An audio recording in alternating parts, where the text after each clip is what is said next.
At the Beach by Mike Kemp.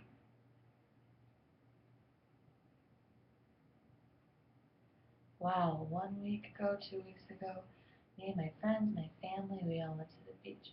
My wife, my son Billy, and two other friends, we all got together, we all went in a car, and we just drove to the island. And then we entered the island called Antigua. There was wild horses just running and playing. We were all surprised there were so many. Then we kept driving and driving. And then all of a sudden we saw the cutest fawn, so cute, so small. He was all by himself. Where were the mom and dad? He was all by himself, but he looked healthy, he looked strong, he looked comfortable. Lots of people were taking pictures of him. Anyway, we kept driving, then we stopped, parked. We opened the trunk, we got all the backpacks, our bags, got all the different, we started carrying them, and then we went up and down hills, and then finally we got to the beach. Oh, it was so beautiful. The waves were crashing so perfectly. I really enjoyed watching. There were so many umbrellas. So many people were sitting underneath them, tanning, laying down and getting some sun. I was like, I don't want to do that. I want to play around. And then all of a sudden, I saw a boy fishing. He had a pole. Wow, it was tall. And then he was sitting there just fishing. I was watching him, and I looked to my family. I was like, I wish I brought my pole.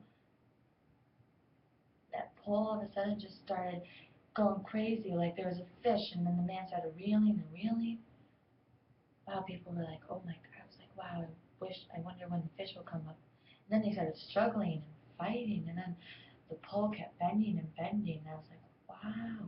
I feel like it was a big fish, just giant, just waiting to come out. I want to know what kind of fish it is. I was waiting, and they were struggling. So many people were looking at him, waiting and waiting and waiting. And people started leaving, coming, leaving, and leaving. And then kept struggling, struggling. And then I went up and did my stuff. And then I saw him, he kept reeling. And then he can't go too fast. Why? Because otherwise it will break. So I kept watching, and I was like, wow, the time. So I got a sub, I wanted to eat a sandwich. I got some pops, some chips, I ate it. Then I went to go swim, and then I looked at the time 2 hours later. He was still struggling with the fish. And then we looked, the fish was getting tired and tired and tired. And the man kept reeling and reeling and reeling, and then went fast, and then slow and slow. Then we go fast again, and then slow going. Then the pole kept bending, and then he goes straight, and then he's bending. So many people kept looking, they were anticipating the fish to come out. Then the water kept crashing and crashing so smooth. And then it kept reeling and reeling, and people kept looking. They were so excited. And then the man would reel in and reel out, would reel in. They were getting so close. People were getting so excited. And then all of a sudden, the reel broke. Oh, people were so sad. They were like, oh no, oh my gosh. Oh, I felt so sad inside. I felt so sad for him, and I felt so sad for me. It doesn't matter. Me and him both felt so sad because the fish got lost.